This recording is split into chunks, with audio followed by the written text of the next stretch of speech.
Mardi, no bena utkalot le sawama samba fla anumuganikele Fédération Malienne de Football Anyama oye asimande mogogan de la Titan munu bola ka champion zone IFOA A la Ligue des Champions féminine qualification na ou le reçoit. Réception c'est fait de la Tilao encadrement technique ani mamnu accompagne kata keneka ou bela jalen kumeno. Okum konala Fédération Nyama Mamutu Touré Bavier fokata se premier vice-président Kassim Koulibaly Yambox ani commission sigleno mso balantan nyetaka kama fema foot konala no Nyama ye maître Famagan Damblé akela sababu ye a trophée jonyon taka di Fédération Nyama ma akeneka mbela jelen an kun dalen do awla o de la anya afo ko ka o engagé peut-être mo goro kun dalen tawla mais an kun dalen do awla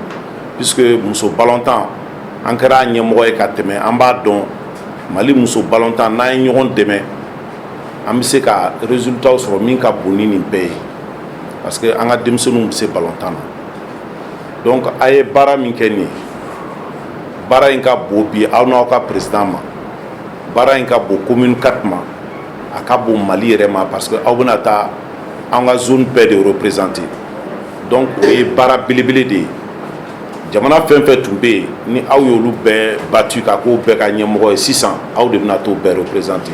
donc doni giriman de dara aw kun o kɔrɔ ye jumɛn ye aw ka dɔ fara cɛsiri kan sisan aw bɛ ɲini kana bɔ anw dɔrɔn taya la aw ka baara ka taa kɛ k'a bila aw kunkolo la don o don n'aw wulila an ka dɔ fara cɛsiri kan aw ka commission ad hoc président gansanma to an y'a bila aw ka ɲɛmɔgɔya la parce que an fana b'a dɔn ka combiner mɔgɔ engagé len do n'a bɛ fɛn min na a b'o minɛ n'a bolo fila ye i b'o nɔ ye donc aw ni groupe min bɛ ɲɔgɔn fɛ a ye baara kɛ ɲɔgɔn fɛ danaya kɔnɔ ni degun minnu bɛ yen aw n'anw bɛɛ bɛ bateau kelen kɔnɔ bi an ka fara ɲɔgɔn kan pour que ka an sara Ala la k'an sara Ala kira la aw bɛna taa kɛnɛ min kan mois de novembre n'o ye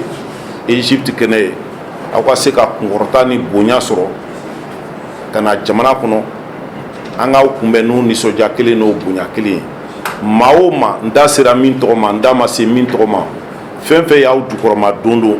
an ka foli b'a bɛɛ lajɛlen ye. O tɛmɛnen ka bɔ yen nɔ asimanden dɔ la Tilaw fo ka taa se tan ɲɛmaw ma u bɛɛ lajɛlen bɛ fɛ ka cogo bɛɛ kɛ walasa u bɛ se ka Mali ani Afrique zone ouest A olu représenter ka ɲɛ cogo min na Ligue des Champions in kɛnɛ kan. Franchement parler équipe bɛɛ kun ka ɲi ils étaient tous à la u bɛɛ kun bɛ hauteur la quoi an ka force kɔni kɛra min ye an jɛra k'an bolo di ɲɔgɔn ma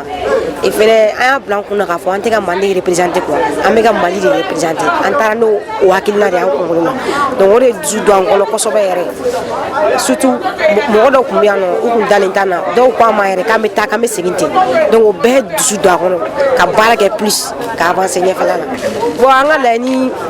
fɔlɔ kɔni ye min ye phase finale na o ye ka tɛmɛ premier tour la fɔlɔ objectif fɔlɔ kun ye min ye o tun ye an ka qualifier ka taa an ka zone représenter o objectif o atteindre ka ban donc filanan ye min ye fɔlɔ phase de poule la n'an donna phase de poule la an ka bɔ phase de poule kɔnɔna na f'an ka Mali tɔgɔ bila Mali ka ballontan ka a layɛlɛ sanfɛ kosɛbɛ diɲɛba ka tɔgɔ fɔ tiɲɛ yɛrɛ la ko in ma nɔgɔn ni fédération yɛrɛ ka dɛmɛ yɛrɛ kun tɛ a kun ka gɛlɛn an ka équipe yɛrɛ dɔrɔn kun an kun tɛ se ka participer a la ni fédération kun b'a bolo don an kɔrɔ k'an dɛmɛ bon an bɛ min ɲini u fɛ hali sisan nɔ o ye dɛmɛ min k'an ma ka taa phase tour préliminaire in na u k'an dɛmɛ hali sisan phase finale la n'o ye équipement o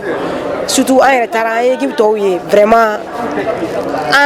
olu yɛrɛ ka équipement yɛrɛ dɔrɔn y'a to o yɛrɛ force yɛrɛ fɛnɛ don an kɔnɔ quoi parce que n'i yɛrɛ y'u ye f'i yɛrɛ ja bɛ tigɛ an ko bɛɛ to yen nɔ n'an qualifiera an b'a dɔn an bɛna dɛmɛ jamana bɛna dɛmɛ fédération bɛna dɛmɛ pour que an bɛ se ka nin bɛɛ fɛnɛ sɔrɔ mɔgɔ wɛrɛw fɛnɛ ka bɔ ɲɔgɔn fɛ tuguni message bɛ caman donc o yɛrɛ kɛra motivation de plus donc an bɛ public wele hali sisan nɔ u k'an dɛmɛ au lieu u k'a essayer ka an moral casser u ka toujours u k'a essayer k'an motiver ka yɛlɛ sanfɛ hali sisan nɔ. Bon n'an ye joueuse sɔrɔ an bɛ équipe renforcer bon parce que joueuse sɔrɔli man nɔgɔn mais on va tout faire pour que ka équipe renforcer ni Ala sɔnna bon an bɛ de la façon an bɛ dugawu ɲini Maliens bɛɛ kɛrɛfɛ bɛɛ ka dugawu kɛ Manden ye parce que Manden bɛ Mali de représenter donc nin kɔni nin tɛ Manden ko ye bilen nin ye Mali ko de ye quoi donc an bɛ dugawu ɲini Maliens bɛɛ fɛ président y'a bɛɛ fɔ aw tun bɛ ka Manden de représenter mais maintenant aw bɛ ka Mali représenter mais aw bɛ ka IFOA A représenter donc franchement an b'o fɔ joueuses ye réunion b'an bolo bi avec toutes les joueuses min b'an fɛ an b'a f'u ye o k'a dɔn ko ça ce n'est qu'une étape, ça ce n'est qu'une étape, foyi ma kɛ fɔlɔ. O fana kɛra occasion fédération malienne de football wagati n'a gɛlɛya bɛɛ olu ka se ka donbolo kɛ. Mais an n'an ka degun bɛɛ lajɛlen fédération bureau mɔgɔw aw ka nali fɔlen u y'a ŋaniya ko ka $2 ɲini